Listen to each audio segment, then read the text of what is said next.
Live free or rant, that's the New Hampshire way.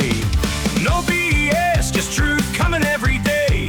From the basement mic to your screen tonight. We're fighting for the red, white, and orange. Yeah! Welcome back to Live Free or Rant, folks. This is Mike Donovan, your straight-shooting Republican dad from southern New Hampshire. It's Tuesday, and we're diving into three big stories, tearing up the news right now, all showing Democrat flops and that America First fight back. First off, the Trump team's probe into Fed Chair Jerome Powell is getting hotter, with talk of criminal charges hanging in the air. Second, federal judges just knocked down California's open carry ban, scoring a massive win for the Second Amendment. Third, Minnesota Governor Tampon Tim Walz is bailing on his reelection run amid that huge fraud mess shaking his state. These are not just random screw-ups. They're signs of liberal weakness, corruption, and going too far. As a Christian dad raising my girls to stand for truth and justice, this gets my blood pumping. Let's break it down deep, fact by fact, and rant about why it's time to sweep out the trash. Starting with the heat on Jerome Powell. This thing's ramping up quick, and it's about damn time somebody held the Fed's feet to the fire. On January 12th, 2026, Reuters reported that Trump's DOJ sent subpoenas to Powell and the Federal Reserve over them fancy renovations at their D.C. headquarters.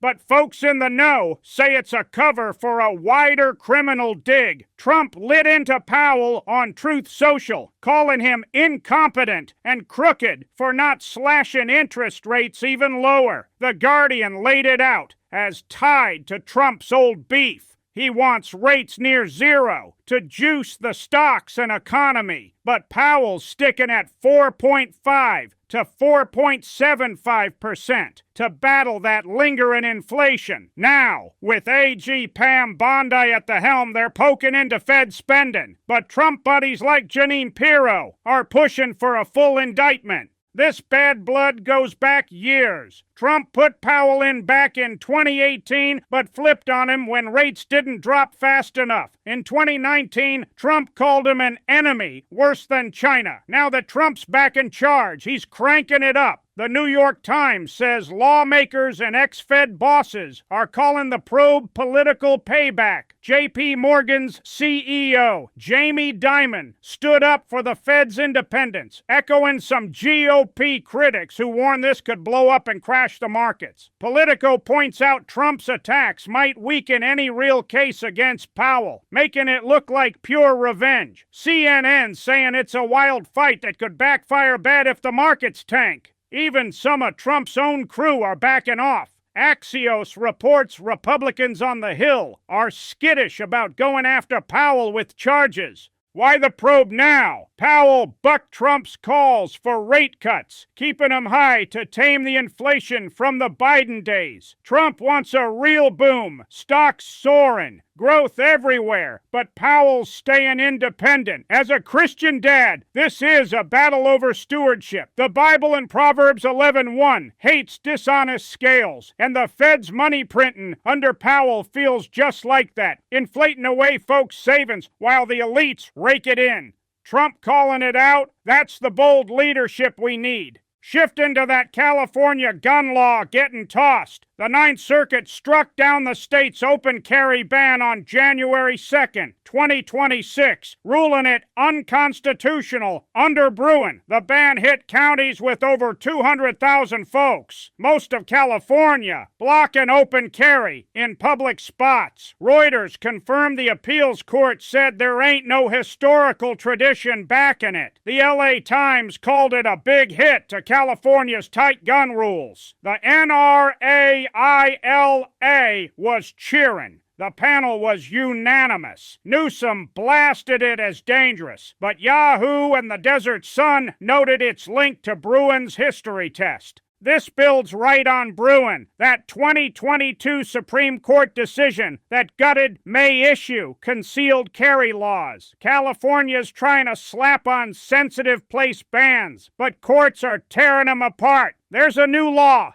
AB 1127, banning semi-autos without micro-stamping by July 2026. Bet that'll get challenged too. A YouTube video's calling it a game changer for California CCW holders. Politico says the Ninth Circuit even struck down some licensing parts. As a dad, the Second Amendment's about protecting your family. Luke 22:36 says to buy a sword for defense. These liberal bans leave good folks vulnerable. Crime shoots up in gun-free zones. This win pushes back hard. More armed good guys means safer streets. Finally, Tampon Tim Walz dropping his reelection bid. He announced it on January 5th, 2026, right in the thick of that child care fraud probe. The MN.gov statement said he won't go for a third term. NBC News links it to the Feeding Our Future scandal. Over $250 million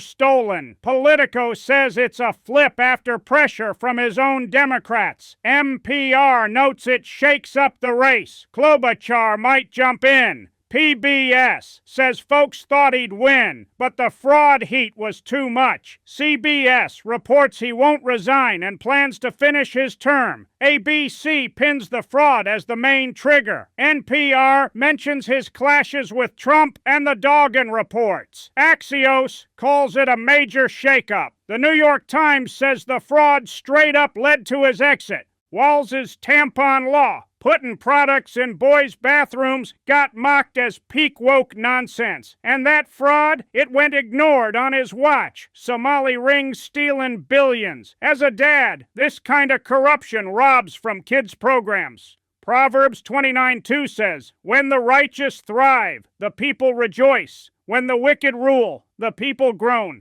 These stories tie together. The Powell probe holds elites accountable. The California gun win fights back against tyranny. And Walz Balin exposes Democrat rot. Trump's America First agenda is laying it all bare. Drop a comment on your biggest Democrat fail. Best one gets a shout out. This is Mike Donovan from the Granite State. Live free or rant.